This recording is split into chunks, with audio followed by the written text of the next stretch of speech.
What's up, everybody? Just wanted to take a minute before this video to say, check out the description, hit the links in the bio to come support us. Make sure you check out, stay tuned with everything we do, everything we post, all the content we're making.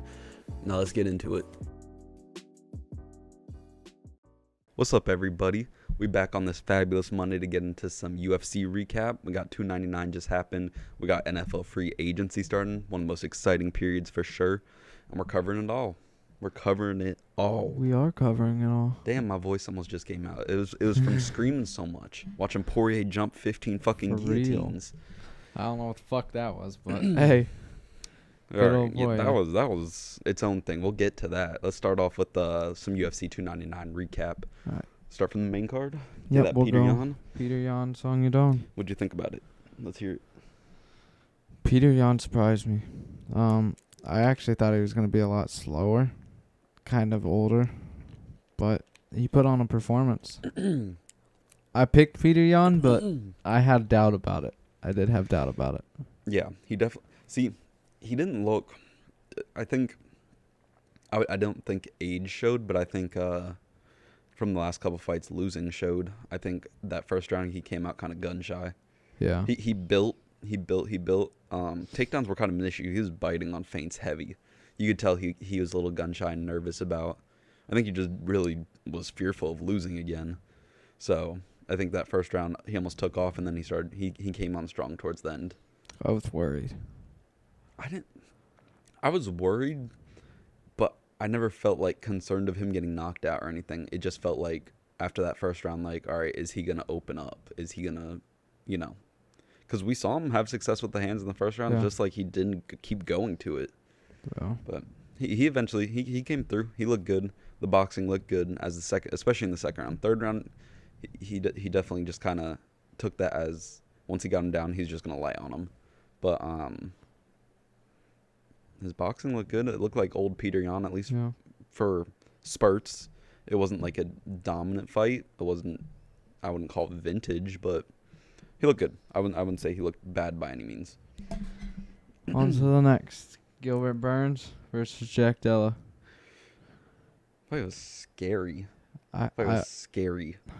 So was a little heartbroken. yeah. So for reference, me, him, and my brother we were watching up here live on Twitch, and so we all made a bet. We all made a parlay, and so they took Burns. I put Jack Della despite predicting Burns to win. I bet Jack Della.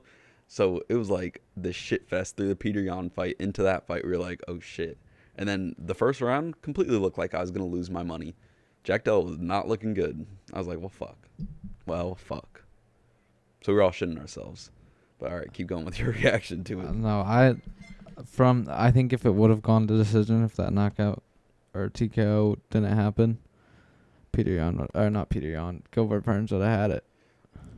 Well, the problem was it would have been one, like, does Jack Della win that third round? Because so he won the second round. I personally think he won the second. I think it was close. I think it could go either way. Cause I'm pretty sure Twitter on the thing said that Burns won, though. Well, I know they pop up the tweets, but one round, it was one or two was favorably in Della, and then the other was favorably in Burns. I don't remember exactly which one. I was getting scared. But I think going in the third, it was just going to come down to, all right, are we going to see Jack Della kind of just, because Burns stayed on the back foot almost the whole time. Yeah. No matter, even when he was winning rounds, he's staying on the back foot and just shooting a good takedown. Jack Della needs to work on his fucking takedown defense. That's first of all. That was fucking horrible. But it would have just come down to octagon control. Della was landing the better shots. Burns was staying on the back foot and just taking his moments. Whether it was he'd go 1-2 up the middle. He was going to the high crotch a lot, but that was a close fight until the knockout, and he got knocked the fuck out. I did not see it happening. Talking about one of my new favorite fighters after this fight. Oh, we got Kevin Holland versus Michael Venom Page. This is the one fight that I'm gonna brag about calling, because everybody on Twitter and this motherfucker were like, one, who the fuck is MVP? But also, Kevin Holland's gonna beat him. I was like, hell no. So going back to like and I don't know if you've seen, but like I started watching my MVP, and at minimum, if I didn't catch his fights live, I'd at least go back and watch the highlights that Bellator would put out.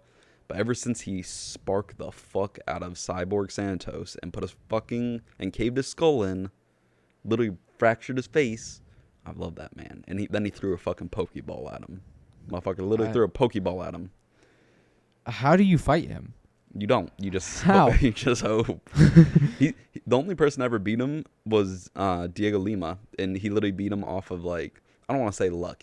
So he leg kicked him, and MVP just kind of like fell down to a knee, and as he was coming up, he got caught with a hook and got knocked out. That's the only loss he has.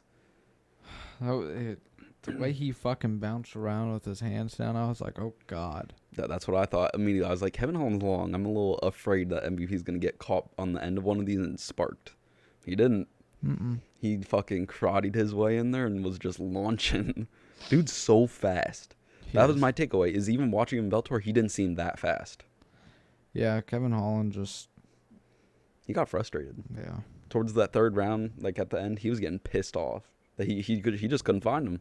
Did you see the I know the UFC Twitter put it out, the corner of Kevin Holland saying like he's not there. They're like, this is the punch that you're gonna throw, and he's just sitting there. He's like, he's not there when I throw. He was pissed off. He was frustrated. I would be too. He looked good. That was for a 36-year-old Michael Venom Page. He looked good. He's definitely on the top 5 of my list of favorite fighters now after that. Yeah. That was fucking entertaining. So even though they bet Kevin Holland, and they picked Kevin Holland, like one round into it, they're Michael Venom Page fans. They're like, oh shit, I like this guy. Yeah, he's fun. It was fucking entertaining. He is fun. All right. Dustin Poirier versus Saint Denis. Fucking name, man. First of all, I'm gonna call him whatever I want now after I watched him get knocked out. But he got fraud checked. Yes, Saint Denis. No. So apparently it's Benoit Saint Denis. But I've also heard Dana White in the fucking Joe Rogan called him Benoit. That's why I thought it was what. Joe Rogan called him Benoit. But if you watch the press conference after the post, he said Denise. Dana White himself said Denise. Well, so what the fuck is his? Whatever the fuck his name is, it doesn't matter. Bro, I immediately, so like while we were watching on Twitter, Theo Vaughn tweets out, he goes, dang, Dustin knocked the croissants out of him. I was like, what the fuck? But nothing was more frustrating and funny than watching him jump a guillotine every fucking time.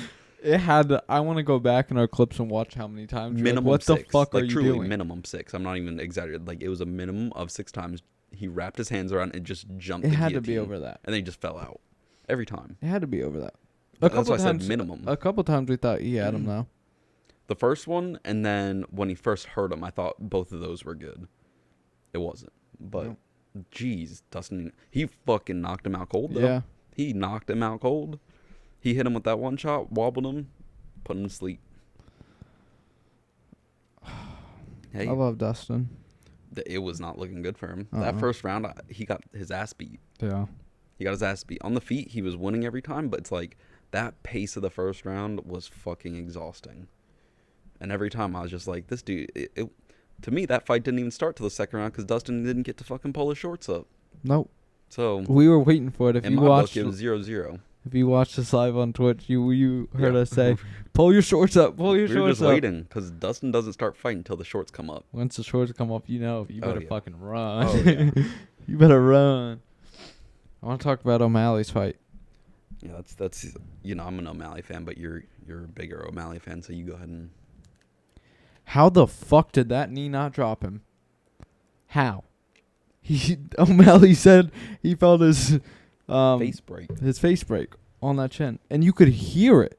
We I heard it. Well, so I didn't think when the knee hit that he was necessarily going to drop, but I thought the following shots were going to put him out. Yeah, but he was fine. No, he literally stood there and just. Like, he's a fucking animal.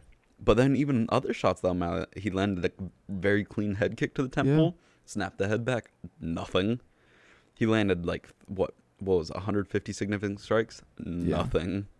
I think that's one of the toughest motherfuckers there is. Yeah, outside of Yeah, Nate Diaz, that's the toughest motherfucker I've seen. How the fuck do you stand against that? And then when he ripped him in the body in round 5, Right at the I end. was like, oh fuck. Nah, I O'Malley mean, said there's it only a hurt few- him. Yeah, there's only a few seconds left, but O'Malley dude, did come out O'Malley and say it hurt looked him. fucking good. Crisp. Because, I mean, one judge, like, I called live. I was like, that better be a 10-8, the round where he landed the knee and just poured it on the whole time. I was like, that better be a 10-8. Only one judge gave it a 10-8, but, I mean, he won unanimously 50-45, 50-45, and then 50-46. Yeah. Or, I mean, 50-44, my 44. bad. But, damn.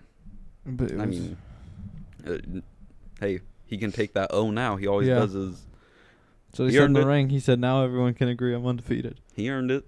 I give him that. I thought the undefeated shit was stupid until he actually fought Cheeto again, but now he earned it. Oh, yeah, it was a domination. Oh, yeah. That was... After the second round, I was like, all right, unless we see some crazy knockout or Sean drops him and Cheetah somehow wraps him up, it's over. Who do you think O'Malley fights next? Marab, I don't think... Like, Dana White came out on the post-fight press conference and said, like, he doesn't like the Ilya fight. No. Not yet. And I kind of agree with that. You should probably stay... Both of them should at least defend one more time. But he both... Ilya hasn't even defended. He said that he doesn't really like anyone going to different weight classes. He said that in his post. I think some are reason... Like, when Volk went to fight Islam, that made sense because Volk had essentially cleared that division. Yeah. That made wow. sense. Connor, as big of a star he was, that made sense when he went up. Cormier cleared out his division when he went up. It made sense. Some do make sense. I know Conor will fight again, but did you see what Dana said? That he has enough money and he doesn't know if he is going to fight. Connor's going to fight. Connor came out on Twitter again and said he wants June. Connor will fight. Connor will get his way eventually. How many more times? Who the fuck knows? But he will fight again. How much money you think he's going to ask for? He might not even ask for a crazy amount. See, here's the thing. I don't think Connor's actually necessarily asking for a huge flat salary. I think Connor's probably asking because he knows how big of a draw he is. He's probably just asking for more pay-per-view %. Give me more pay-per-view points. Yeah. That, if anything, would be the holdup. All right. Who do you think Dustin's Poirier's next fight's going to be? I hope it's Islam. Because we have Gaethje, Hallway coming, so that books that up. And, I mean, Dustin's getting older. I feel like it's very similar to Conor. I feel like either of them, if you win a fight, just go fight for a belt. Yeah. They're both big names. Obviously, Dustin's not the name Conor is, but, you know, he's at an age, and he's so established in that division. It's like, what, you're going to make him fight? And just like Dana said, this was a risky fight to take. He didn't have to fight him. He could have waited for, you know, Michael Chandler again. Like, whoever he wanted to fight, he could have waited. So, I guess, in that aspect, I think the company probably appreciates that, but also it just makes sense because of his age and because Gaethje's booked. Yeah. So maybe like Islam in International Fight Week or September, somewhere around then. Same fight card as Conor. I would love it. I would love to see it. No, they would not do that. I know I'm saying They that. I'd would love never to see it, though. They would not Do you think Dustin or do you think Conor's going to get International Fight Week? Well, if Conor wants it, specifically Conor has more pull than anybody. So, Conor. But if Conor wants June or if Conor wants to fight later, it's all dependent on fucking Conor. Good old Conor. But I think, yeah, I mean, they would not put him on the same fucking card. You can't have Conor McGregor in a building with Dustin Poirier and Islam. Oh, I would love it. I would love that. I would watch the press conference all day They'd have to put long. metal bars over the windows. Connor's damn window threat all the time. Fuck the boss. Oh, good old Conor. And for MVP, his next fight, there's only one fight to make. Wonder Boy. There's only one fight to make, and that is Wonder Boy. That's MVP, let's go, baby. That's it. Just make Wonder Boy. I want to see some fucking Bruce Lee versus Bruce Lee shit. I want to see him fucking karate chop and fucking start kicking. I want to see fucking spinning shit. I want to see MVP in there fucking fighting him from across the other side of the ring. Dude fucking lunges. Dude's literally probably trains just lunges to get in there. I want to see him fucking lunge, and I want to see Wonder Boy do some fucking chop, motherfucker. Break a damn board on his head. Oh, I love MVP. I want him to fight again. I want that fight so bad. I want that fight so bad. Make it, Dana. Fucking make it. God. Who you got? In that fight, Mm-hmm. Shit. I like both of them, but I gotta go with my new fave. I'd have to really think about that. That is a tough fight to predict. Honestly, kind of Wonder Boy. You think? I think yeah. They literally fight the same. Wonder Boy is just a better kicker. But just seeing that everybody has had success chopping at the legs of MVP, Wonder Boy would probably have pretty good success there. That actually kind of has a chance to be a boring fight, but they still make it because the styles. I want to jump past. My voice hurts still. My voice. You hear this shit? I'm getting raspy. I'm getting fucking dirty and raspy. Raspy. All right. Rawr. I want to jump ships real quick. Or for the rest of it. I want to go to the NFL. All right. With these new contracts, trades. I want to start off with Baker getting the extension, 3 years, $100 million. What do you think about it? I thought the number was going to be lower, but I think everybody knew once Mike got extended that Baker was coming back. I knew he was coming back. We talked about it on another podcast. I think the shorter extension was going to happen. I didn't think it was going to be a 3-year. No, I thought it was going to be at minimum 2, up to 4. I think 3 was right around where you'd think it'd be, because, I mean, the last year is essentially, you're really on the hook for 2 years with the guarantee, because it's $50 million guaranteed, $100 million over 3 years, but so you're really only on the hook salary cap wise for 2 years. So whether you draft a guy or Baker's not doing well, you're on the hook. You can cut him after 2, get rid of him or trade him, however you want to go about that. But 3 years, $100 million is steep for 1 year of good play. And I'm a Baker guy. I am a Baker guy. I thought the number was going to be like 3 years, 65, 70. I think 25 million was probably where he should have been. But if you're the Bucks, you're picking 20th. It's way too much to move up in the draft. And you're in a spot where you're overdrafting Bo Nix or Michael Penix. They really shouldn't go that area in the first. They should really be early second, late second round picks. Unless you're going to pay Kirk Cousins $40 million? No, Yeah. I'd rather keep Baker. There's continuity there. Mike clearly likes him. That was his stipulation to come back, was I want Baker there. I don't see anything wrong with it. And the Bucks did it right, where they were able to keep their big 3 free agents: Baker Mayfield, Antoine Winfield, Mike Evans. So I think it was a good deal. I don't know about you, but I think it was reasonable in that aspect. I'm not a huge Baker guy, and you know that. I respect for what he did last year, but 1 year. 1 year. Who knows what it's going to be like this year? But, okay, so what should they have done? I think a 2-year, and they could have cut him after this year. But he's not going to agree to that. Well, then go get another quarterback. Well, Fuck then Baker. you don't get Mike Evans. Fuck Mike. We don't need Mike. We'll go get Mini Mike. And that is exactly why he was not a GM. That was Fuck horrible. Mike. I don't like Baker. I've never liked Baker. I hate Baker. Look at him. His Baker hate came out after one. I get so mad about Baker. Why? I just don't like him. Why? What about him? Because I think Trask deserved that. Oh my fucking god! Starting Kyle spot. Trask is ass. No, he's not. He's Don't ever say fucking that. trash. Don't ever say that. Why? That pick didn't even make sense. I love Trask. Trask is buns. He's a Florida boy. That doesn't make him not buns. He's great. I love him. He can be my daddy all for the rest of my life. And put it on my butt. All right, on to the Bears. We got All Deion Swift. Hey, buddy. Sorry. Hey, buddy. You know the Bears are my team right now.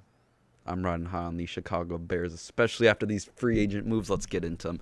Signing DeAndre Swift, Eagles running back, over 1,000 yards from the line of scrimmage last year. I like it. Now, I wish they would have got Saquon, but I'll take DeAndre Swift. 3 years. Where's my number? $24 million.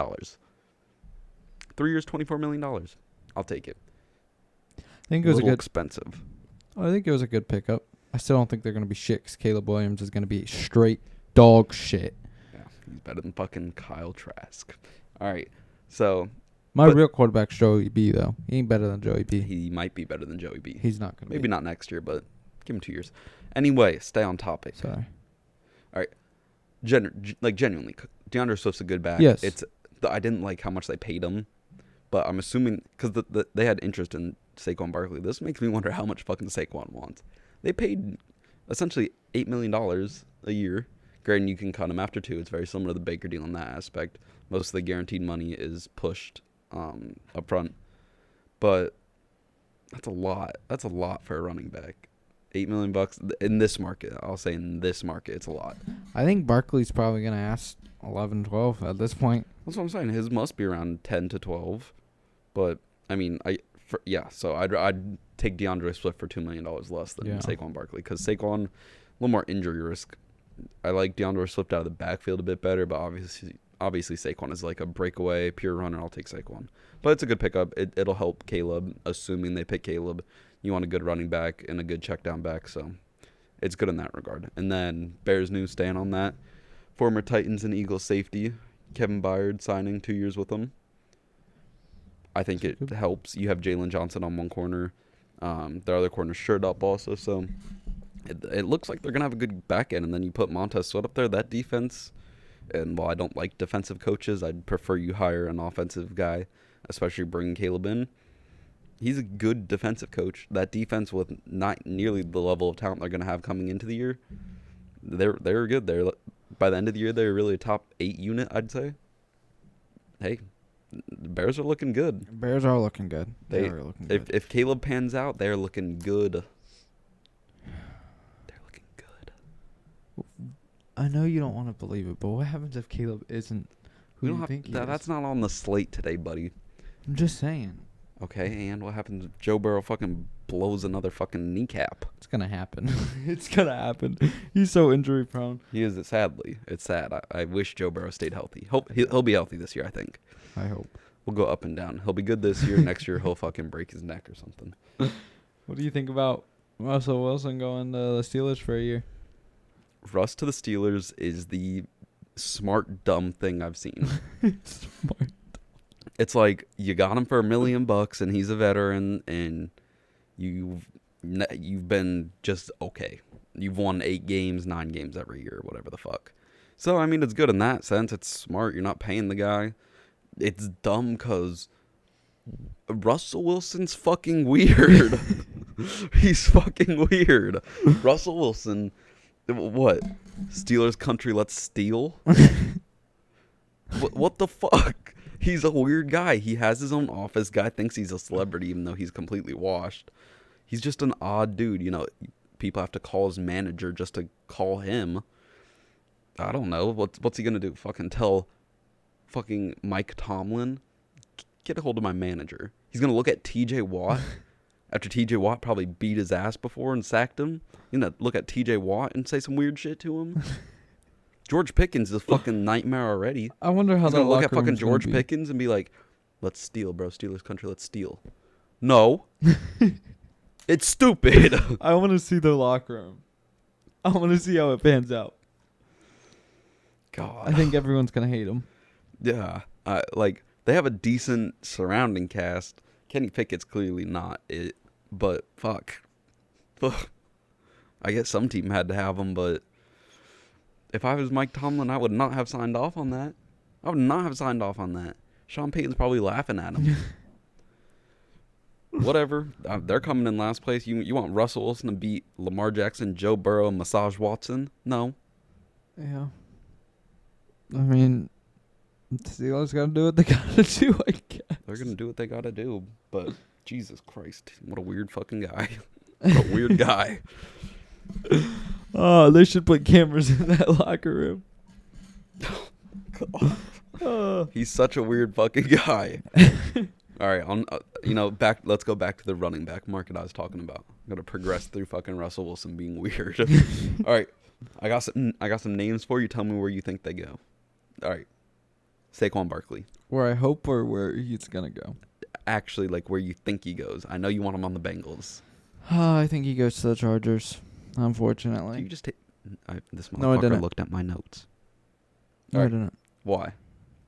Why do I think the Chargers? I think it's the best fit. I think Austin Eckler is asking way too much money, Mm-hmm. and so they're going to need a running back. And I don't think Saquon's going to be as much as Austin Eckler. I Probably hope. not. I fucking hope so. I think he's going to the Texans. I think Saquon, like I said last time, I think we went over Saquon when that news hit that the Giants weren't planning on re-signing him. Just get C.J. Stroud a good back, very similar to what Caleb Williams and DeAndre Swift. Just get your young quarterback a good back, somebody who can block, somebody who can catch out of the backfield. Just help him out. It's just good to have. Why not? All right. What? Oh, You're go asking ahead. him? Go ahead. I was going to ask what you think about Jacob, where you think he's going. Who? Jacobs. Oh, Josh Jacobs. I mean, with Swift leaving, I'd go Eagles. I think it makes sense, because Josh Jacobs is not going to cost you as much as Saquon or hopefully DeAndre Swift. He's an old. I think he's 27, maybe going on 28. I think I'd just offer. If I don't get Josh Jacobs, whatever, I'll develop a guy. I'll draft a guy, but I'd probably give Josh Jacobs $6.5-7 million.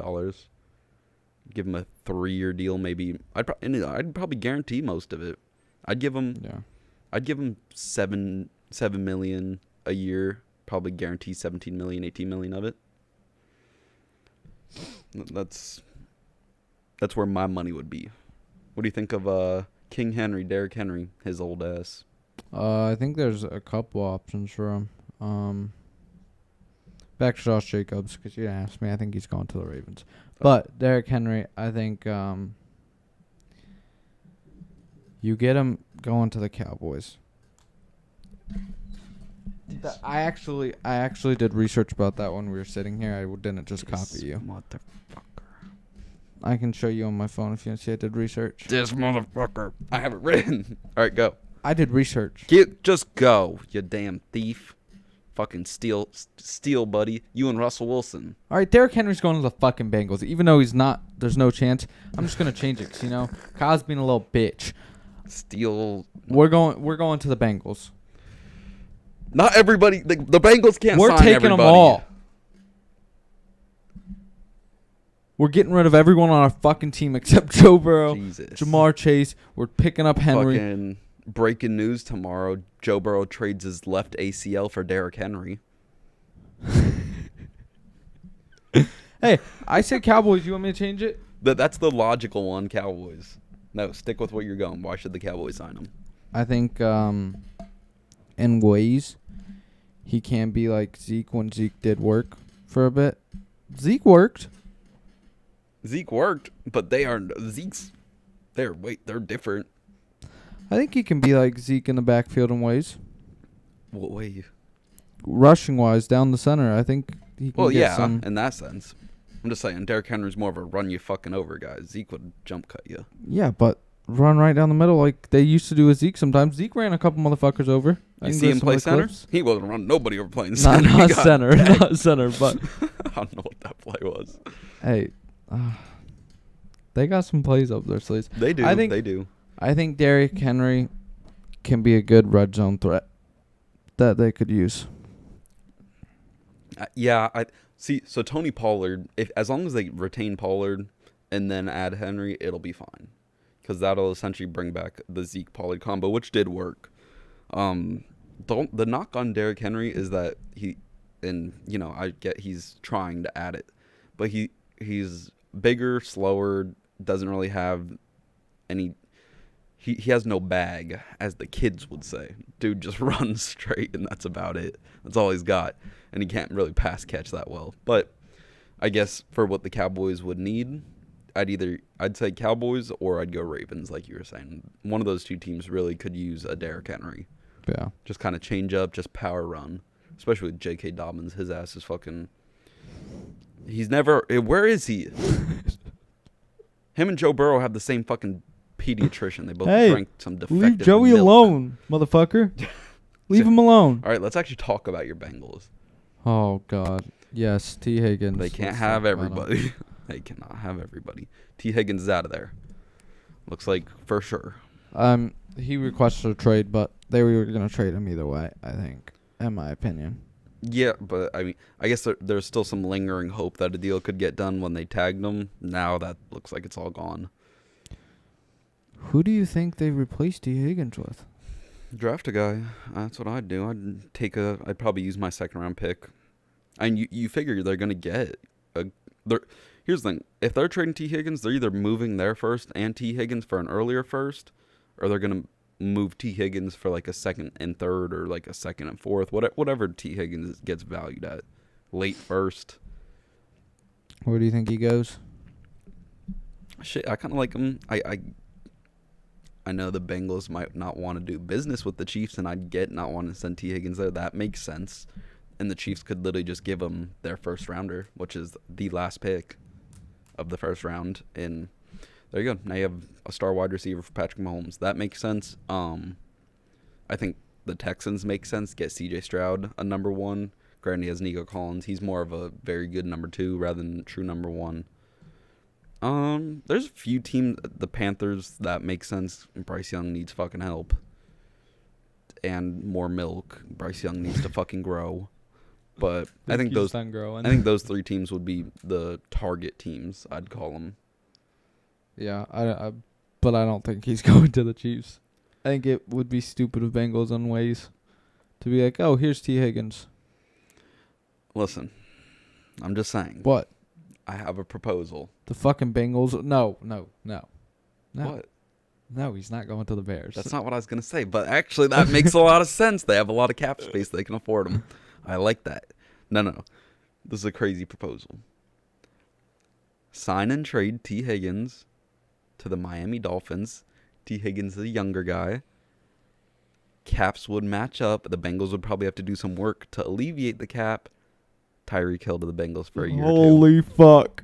So the fuck. So the Dolphins drafted Tyreek Jr. and Jalen Waddle. The Dolphins clearly need to reload and regroup around probably a new quarterback and develop a more complete roster and defense, especially before truly competing. We've seen them completely lack the ability to compete with the current roster.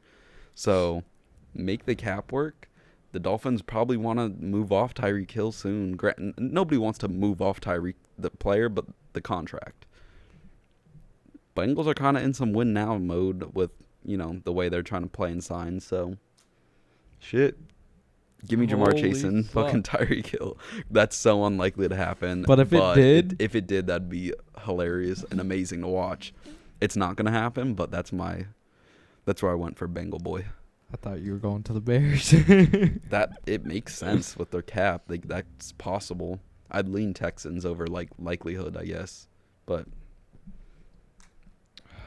that's where I'd go. That's where I'd go. That would be insane. That would be insane. Oh my gosh. Speaking of that, I want to go to a Bengals game this year. I don't know where they play closest. Jacksonville, if they play the Falcons, if they play Miami, yeah, Tampa. but we could always go up to Cincy. Yeah, you could. All right, anyway. Sorry. 49ers. 1 sack, 6 tackles in the Super Bowl, released Eric Armstead. He, despite his kind of big contract, very good player, is going to be a good piece on somebody's line. I don't know. Clearly, the 49ers view this, if they're releasing him, they're going to keep trying to go at this Super Bowl. Because it really, if their plan is to just move off cap and, all right, we're going to take this year to regroup, they probably would have just kept him, let that contract expire. But clearly they want the cap space. So I don't know what move they might make, but I want to know who do you think could use an Eric Armstead? Really good D lineman.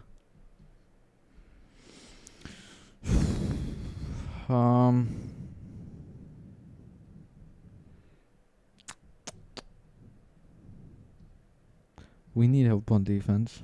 We can't afford him, but I'm sorry, I'm stuck on my Bengals. Problem is, who can afford him? So it's a weird fit, but it looks like the Bears are so focused on the fucking defense that they got Montez Sweat, so I don't know how invested they'd be in truly shoring up the D-line. I don't think that really is a fit around that cap, at least. Problem is, I don't know all the cap spaces right now. I think a good fit could be the Green Bay Packers. Cap space, And a defense that has been so up and down. We saw him against the Cowboys play phenomenal. And then against the Niners, the defense kind of looked eh. And then throughout the year, it was very up and down. So I think the Packers could use a veteran guy like that to shore up the line. I think the Bucs are a team that could really use a defensive. They let go of Shaq Barrett. Who knows what's happening with Devin White? Levante David getting old. You want a guy who's going to be able to really. That's what Ndamukong Suh was. A veteran guy, just a complete wrecker on the inside. So I think the Bucs, the Packers, those would be my two teams that I would, or the Vikings. Throw the Vikings in there. Bucs, Packers, Vikings. That'd be my three that I'd really. How much do you think he's asking for? Shit. Minimum 16, 17, probably in the 20s. Yeah.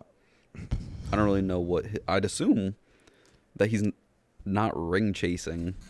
Otherwise, he would have just took less money with the Niners. Yeah, he's so you have to think he's going after money. So I'd assume someone in the 20s.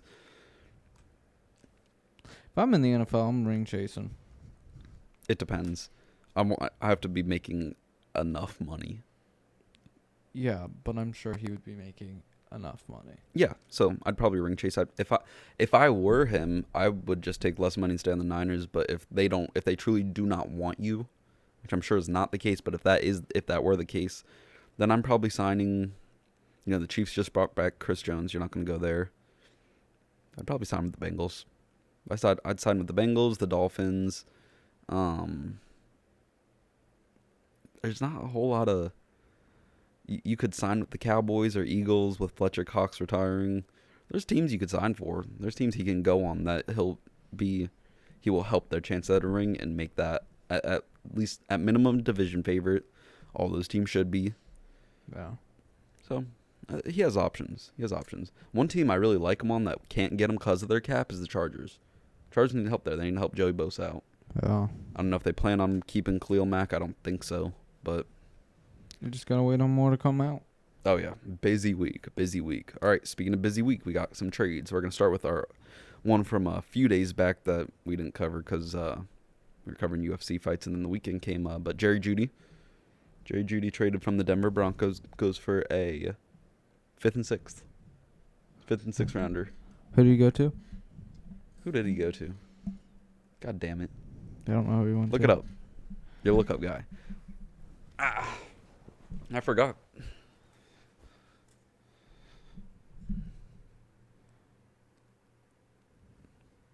It was the. Go ahead. Take a guess. I don't fucking know. Oh, my God. What was it? The Browns. Oh, yes, I did see this.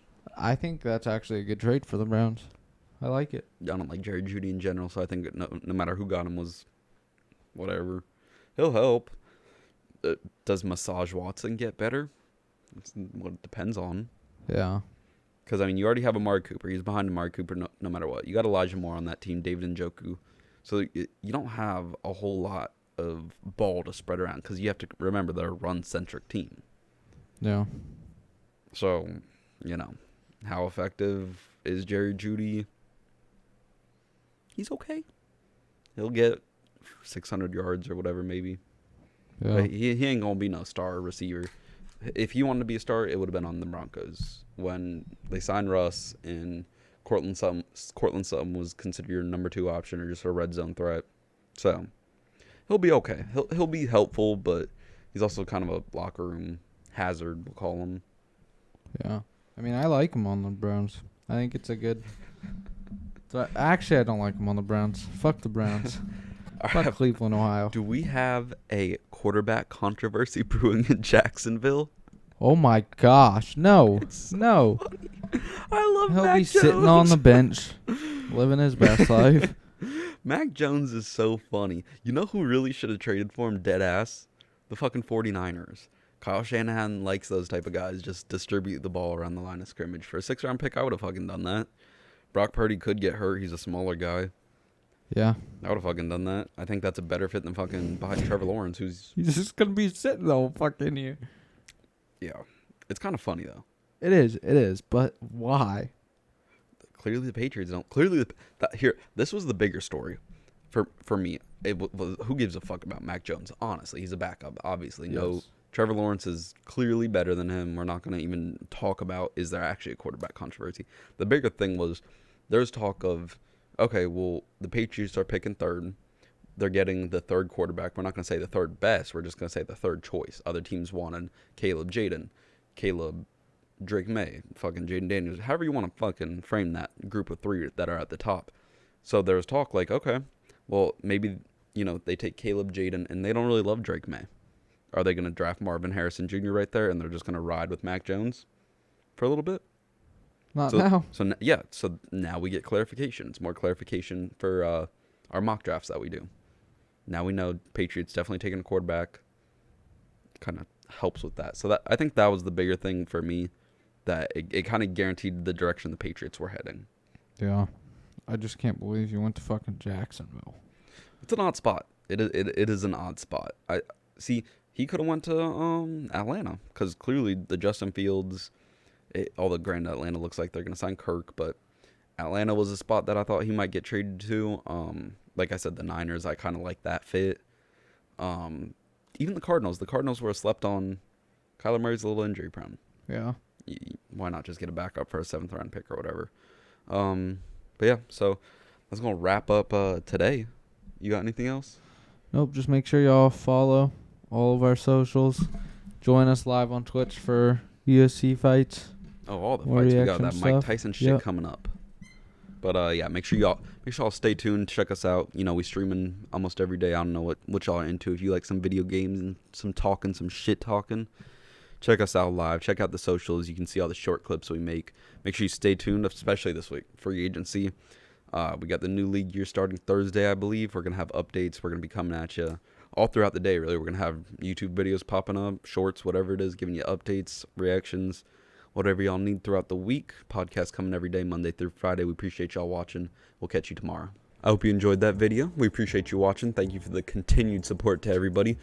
Make sure you hit subscribe below, comment, like, let us know what you think. Stay tuned for all the future content we're posting, and have a blessed one, y'all. Appreciate it.